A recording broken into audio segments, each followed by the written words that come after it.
Well, thank you for joining us. Yeah, of course. If you could just kind of summarize what went on, and would you characterize this as a successful, productive discussion today? So today we began this investigatory interview on the record under oath with Alex Acosta, who, of course, was the U.S. Attorney for the Southern District of Florida at the time that Jeffrey Epstein was offered a plea and non-prosecution agreement. Our main objectives were to get to the bottom of why this peculiar non-prosecution agreement was offered, why the federal government did not pursue federal charges, why a sweetheart deal was given. And I'm going to be honest with you, the witness did not provide answers. He used every opportunity to defend, obfuscate, and duck the questions, and it's still not clear why the U.S. Attorney and Department of Justice did not prosecute this case. Even by his own admission, had they done a federal plea deal, Jeffrey Epstein could have been sentenced to 5 years in prison. But instead, not only did Department of Justice insist that it be handled at a state level, the line attorney, the prosecutor for DOJ, was directly negotiating the state plea deal without the state even looped into the discussion. So none of this still makes any sense. We're no closer to understanding the motive behind why Mr. Acosta made this decision, and he certainly wasn't forthright about why he made that decision. Did he take any personal responsibility, or did he try to push it onto someone else? Do you feel like he showed any kind of responsibility or remorse? I would say that at multiple occasions he validated the truth that it was his decision to pursue a non-prosecution agreement.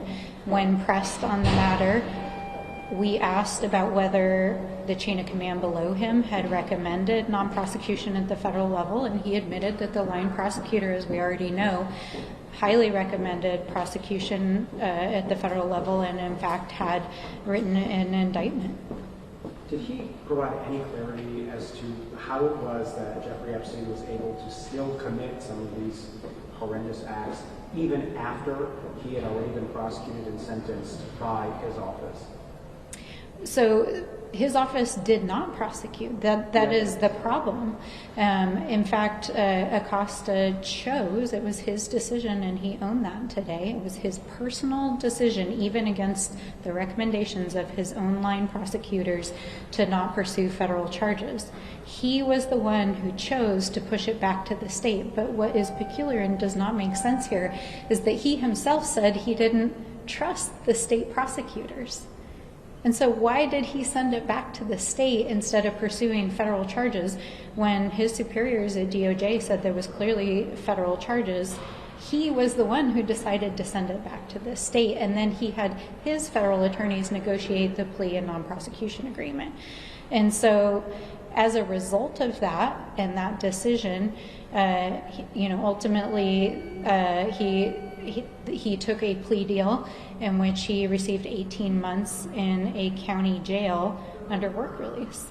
And that's how Jeffrey Epstein was enabled to continue to commit crimes against young women, including, we talked to a victim last week who said that she was hired by the Florida Science Center that Jeffrey Epstein was, the financial backer for, and she thought she was going there to work as a science educator, and she was in fact groomed to be sexually abused. And so not only was he allowed to be free under work release, he was specifically using this institution where he was work released to, that he financially backed, to abuse women. Is there anyone else that you would like to hear from coming out of this conversation? Would you like to hear more from Secretary Acosta at some point?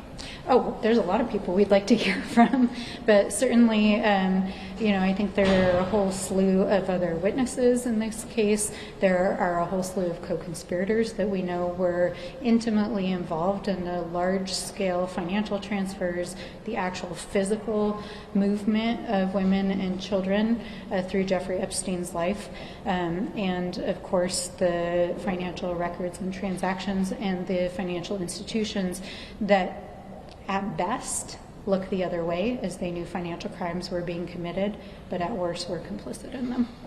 And can I ask, did he talk about the work release program? Was that part of the deal his office made? Did he sign off on that? Did that come up at all? It was discussed, but it was the result of the decision that he made to not pursue federal charges. So ultimately, at the end of the day, a plea agreement was worked out with his staff. In fact, if you speak to the victims' attorneys, they have the actual correspondence between the DOJ prosecutor and Jeffrey Epstein's lawyer, and you can read the emails for yourself. I mean, they literally went back and forth for weeks about what Epstein would plea to that ultimately allowed for his work release. So it's a direct result of what DOJ negotiated with him. I know the attorneys for the victims and survivors told all of us that they speculated about some kind of like CIA connection and that perhaps that was why he got the plea deal that he got. I'm wondering did anybody ask about that? Was that ever brought up? The majority did ask a line of questioning about whether or not Mr. Acosta was aware of Jeffrey Epstein having some sort of foreign intelligence or domestic intelligence connection. And like many of the answers he gave, he said he was not aware of any, but that does not necessarily validate the truth or non-truth of whether or not there was some connection there.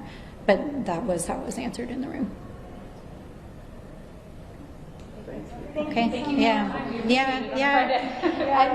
the whole thing is like the more you learn about this case,